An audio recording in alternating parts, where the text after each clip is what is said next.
Hello and welcome to High Traffic Ideas Podcast. I'm your host, Ronnie West of iMagnet Management, and we are here in the Gale Force Studios. It is Tuesday, May 19th. I hope that you are having a very productive week. We are getting into it now. Obviously, if you're a window tinner, it's definitely getting into that big season.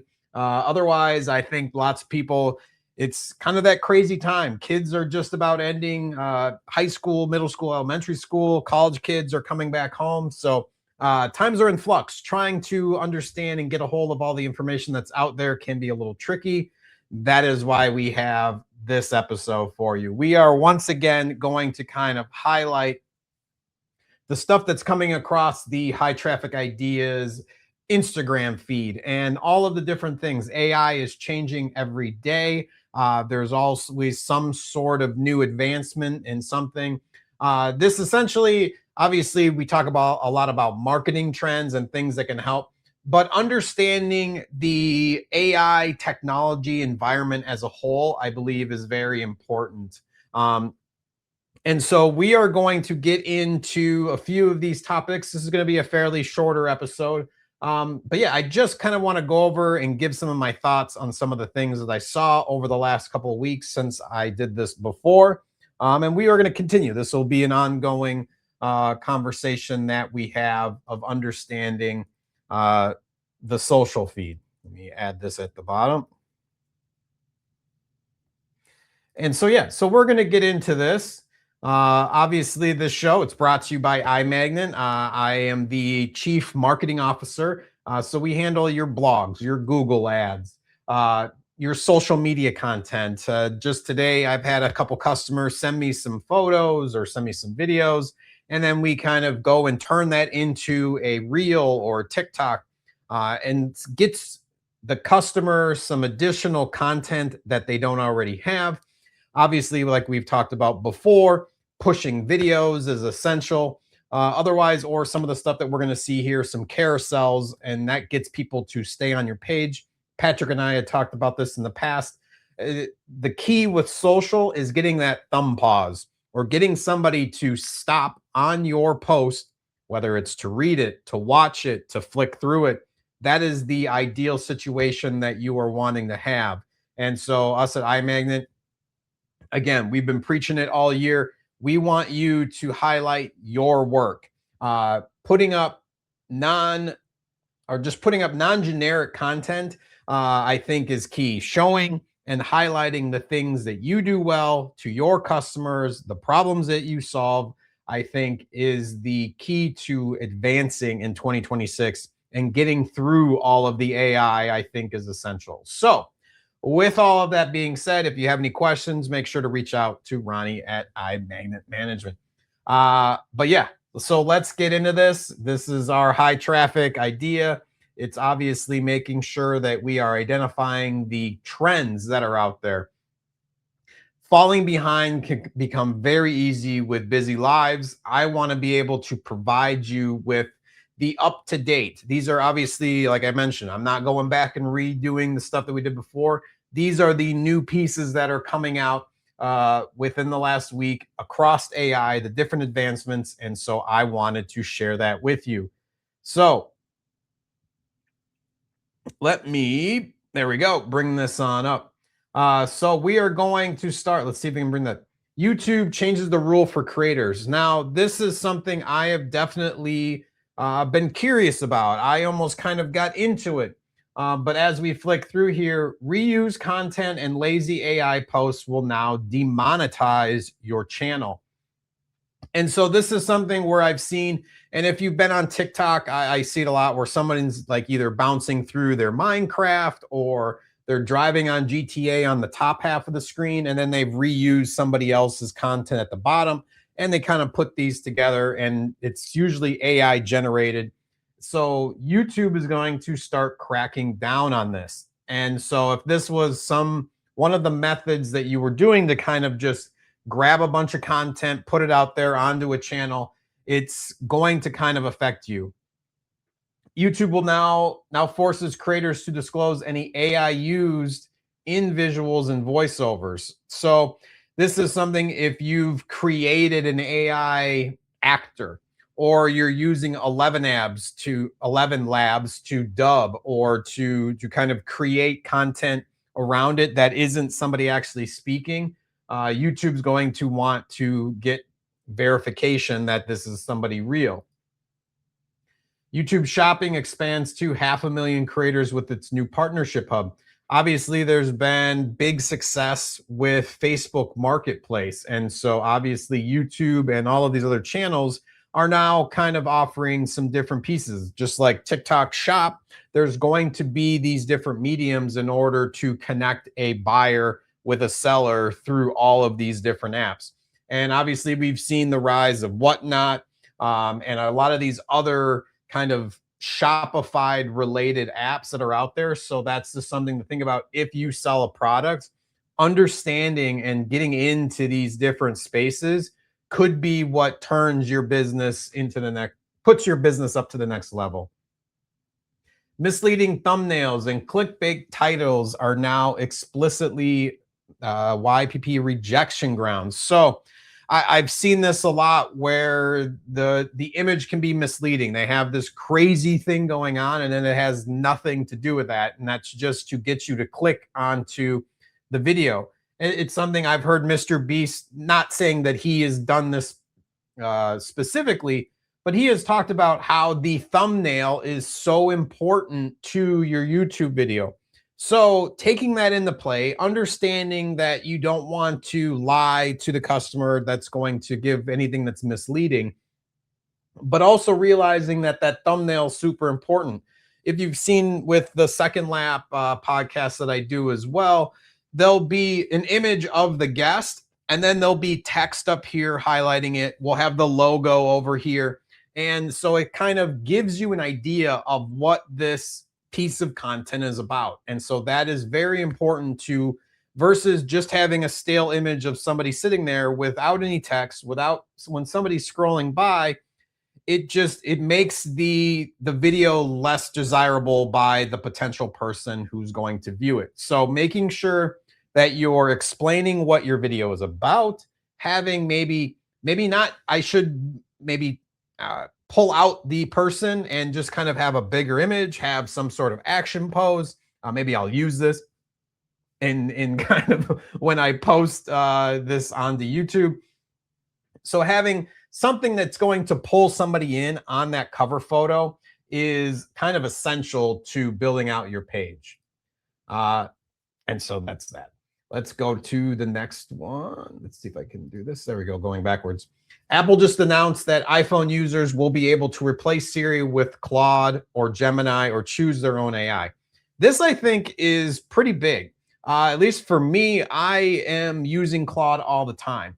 And so in order to integrate the kind of the, when you double click on the side of the iPhone, instead of Siri, who I've always felt is sort of limited. Anytime I've really asked anything, it gives me a very broad and general answer. It doesn't give me the specifics that I'm looking for that I could get with Claude or with Gemini.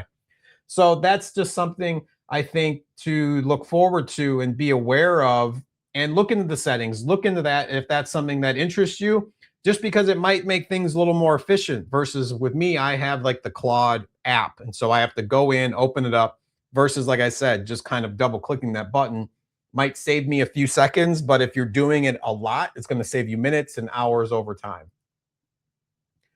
Meta removes the end-to-end encryption from Instagram. Now, this is something, there was a lot of rumors going around about how they were going to make your messages, your direct messages, public. And I think it wasn't so much that we were all going to see what we've been sharing with our friends. Some of the more risque posts that I'm sending out to my buddies, everybody would know that I've sent that, which I think caused a lot of panic. Excuse me. And so, but Meta is now, I think, going to be able to, let's see what they're saying here.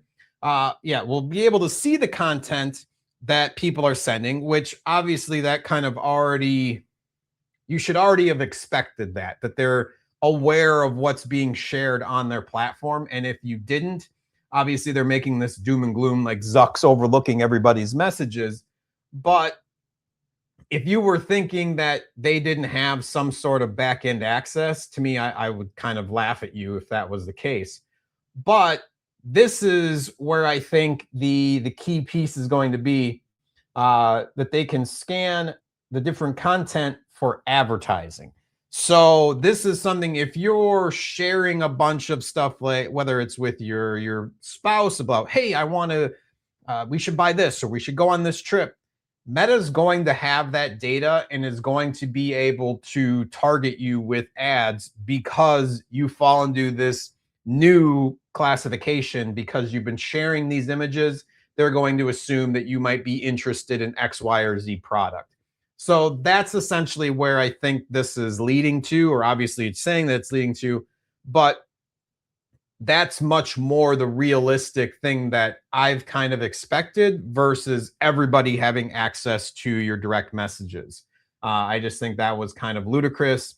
But this makes a lot more sense. Obviously, as a marketer or anybody that's doing meta ads, it's something to dig into a little bit more. Obviously, we don't want to be digging into people's, I don't want to see anybody's direct messages. But if I am aware that somebody might be more, I want to say susceptible, might more responsive to certain products or services because of their activity through direct messaging, would be something that could be interesting or intriguing down the road. Now, this one is, I saw this and this kind of, it's the scary part of AI, that this device can take control of your body and help you learn or do things. Now, I definitely see the advantage of this if someone who is unable to use an arm, leg, some sort of limb that they haven't had access to because of nerve damage, because of whatever it might be.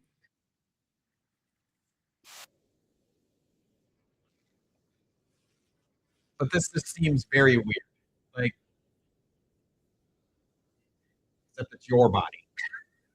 So he's allowing this thing to do this. And that's where I think things cross the line. When we're at a point where, and we talked about this before, where there's like an AI marketplace where they're offering these jobs. And if they're offering you so much money to put on this device and let it take over your body, that's where I get a little bit wary as far as what AI can do. So it shows you that they kind of won this project. And I think it's just something to consider and think about, whether it's these AI robots being police or having these AI abilities to take over your body and kind of rent your body to an AI, to me is very concerning as far as that goes. And so that's where I think there is some doom and gloom of where people are wondering why this is happening. But obviously, if there's a health benefit, if there's some reason that somebody can't access or use their arms, then yeah, then I guess it makes some sense. No different than some of the auditory things that we've seen where with hearing and seeing. And so this is once again one of those ones that's going to highlight some of the top news that has gone on over the last week within AI. Another one of these, One AI, another video generator that's out there. Go and check that out if that's something that interests you. It's another one through ByteDance's C Dance 2.0. This one, it's a free app. It's essentially you're 3D printing a house. And so it's coming for the real estate market. We kind of talked about it last time with, there was one business that was kind of giving you an idea of what your property looked like if they installed a pool. Whereas now this is, you can kind of tour a house without going to the house. And so this is probably something that's going to advance. Obviously, I love my real estate agent, and it's just a matter of, yes, if this is something where you're unable to drive to, if you're moving to a new city and you want to get a full layout of the house, I get that this makes sense. So there is going to be some advantages and some disadvantages, obviously, to all of these pieces. But I also realize too, to me, I'm always going to want to kind of lean in on the human to human aspect. But if it's something that's obviously going to cost you more, or is going to, you can't physically travel somewhere, then having something like this where you can do a 3D walkthrough makes a lot of sense. This one, another one that seemed weird. I kind of watched through this one where South Korea ordained the world's first robot monk. I don't understand the ordaining process, I guess, is probably the biggest takeaway from this, of how someone allows a robot to hit certain criterias in order to be ordained. And so that is something, to me, just is a little odd, but I don't know the full story of how that works out. Anthropic just walked Claude into every Microsoft Office. So again, it's these integrations with all of these things. Claude has kind of been the reoccurring theme here, with having access to Google, having access to Microsoft. And at least for me, obviously there's Claude Code in order to not take over, but to access your computer and kind of manage tasks. And so I have always said from the get-go, I'm a Claude guy. I like what Anthropic has done. It seems the least, I can't think of the word that I'm trying to spit out here. The least bit of a cheerleader. Yes, it will agree with you and it will kind of shape different things. It definitely needs to have some constraints and guidelines when it comes to things, but it's not going to gaslight you. That's the word I was looking for, as much as the other ones that I've messed around with. Game development. Now, this is something I did see the CEO, and I already forgot the name of the company, but he's overseeing GTA, and how he's not completely sold on AI game development. And obviously coders and developers are needed, but I think maybe the framework of a lot of these games can be done with AI, but they can't strictly be done with AI. They need to have a human element to be able to get in there, tweak different things, make it more realistic, give it a better understanding of what's going on in the real world versus whatever the AI kind of envisions. Atlas just held a pose human gymnastics physically can't. So again, these robots are going to be able to do things that people can't do. That's kind of comes with being a robot.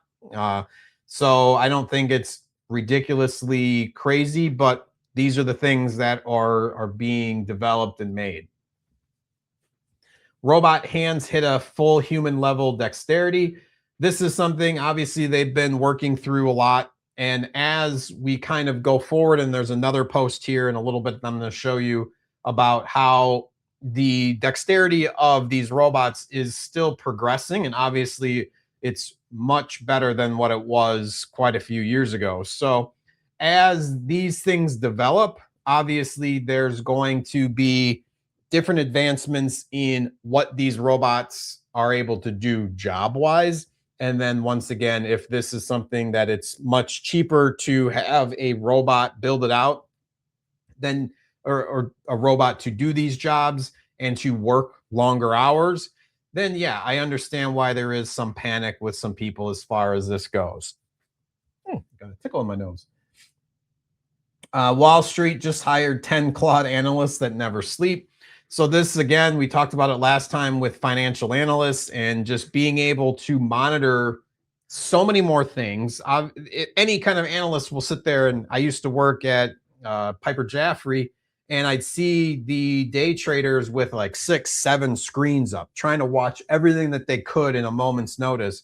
And you're going to miss some stuff. Whereas an AI agent isn't going to be missing those things. It's going to be reviewing everything. It's going to be able to see 100 screens at once and be able to process that data. So this doesn't surprise me at all. I have always felt that this is kind of where things are going.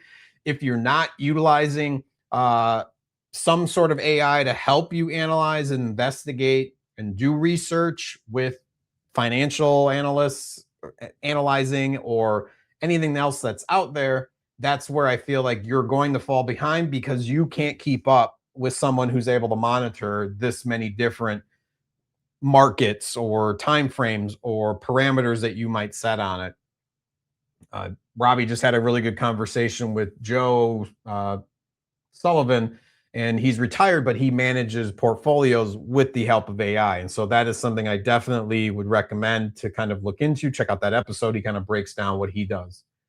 Google silently parked a 4G AI on millions of laptops. So, again, these companies, anytime that you're buying some sort of product of theirs, you don't know fully what's in it. No different than the AI, or not the AI, the Apple iPhone, where we found out afterwards, since the 13, it's been scanning, uh, 3D scanning built in to the camera, one of the little notches, so that when it does come out with some of these uh, augmented reality kind of headsets or phones, it's already mapped out most of the world. And again, same with Pokemon Go. If you played that game, you just helped multiple corporations 3D scan everywhere. And obviously, they'd place a Pokemon in a spot that hadn't been scanned, and then you're out there with your phone scanning it for them. So this is something that it's understanding what you're getting by bringing these different technologies into your life. Then yeah, I'm not surprised that Google put that on there and didn't tell you. Let's jump to once again, there's this AI kind of helpful travel thing. I use an app called Hopper for a lot of stuff. It's been using AI to scan one-way prices, and then it puts it together in a bundle for you. There's lots of these different ones. You can kind of create these prompts depending on what platform you're using to go in and scan uh, different flights, different travel accommodations for you. So you can go and check that out. This one I'm going to back up, I think, is such a key piece to what I believe makes sense for a lot of people. Let me see if I can bring this back up.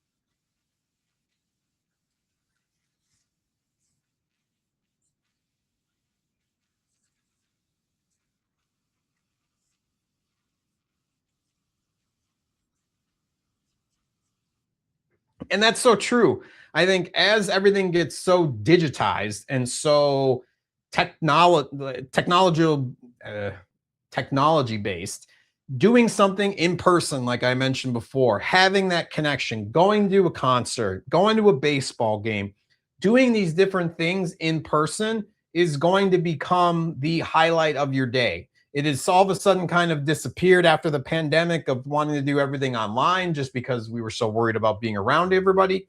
But now we all kind of crave that because we've all been isolated onto our devices, that having some of these more of these in-person events, to me it makes so much sense. And so this is something, if you can, I tell a lot of my customers, do an open house.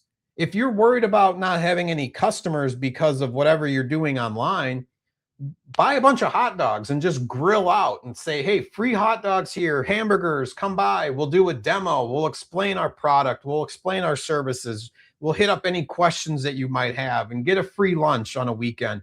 Having those kind of events, or if your neighbor's doing something, if there's other businesses that are around you, talk to them.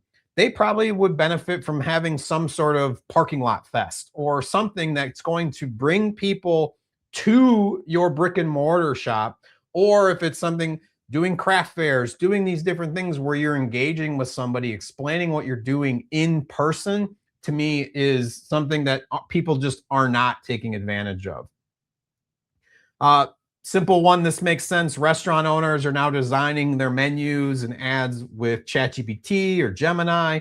Obviously, if you can see this here, I've created our logo on Gemini. I did it with a few different ones, as well as kind of the open. So whether you've seen the new podcast that I've got coming out, Talk and Film, obviously it still needs some work. It still looks like an AI, but having an open and a close to these podcasts and creating that with AI versus trying to do it through myself in different pieces, whether it's animating something, creating these logos instantly, and getting it to a point of how I want it to look in a matter of minutes versus days, to me is a huge way to have something turn around quickly when you're thinking of it versus kind of mulling it over and not being so sure about it.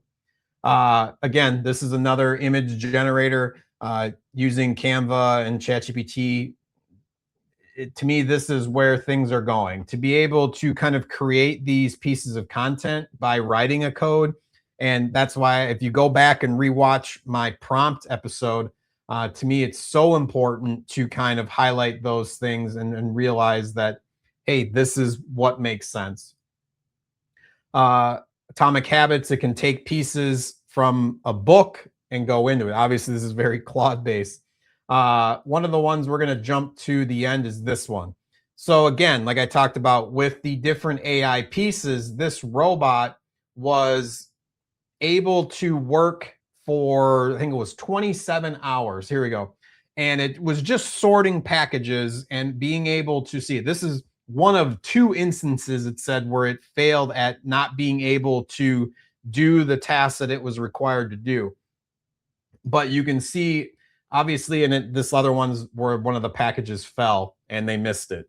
So, but overall, you can see here 27 hours worked and it did 34,000 packages. So this is where things are headed. And so obviously, if you were in a warehouse, you've already seen kind of robots take over, and it's something that's just not stopping because these things don't need to take breaks. They don't need bathroom breaks or cigarette breaks or go and eating lunch or driving home and sleeping. They can just continue to work and maybe need to be plugged in.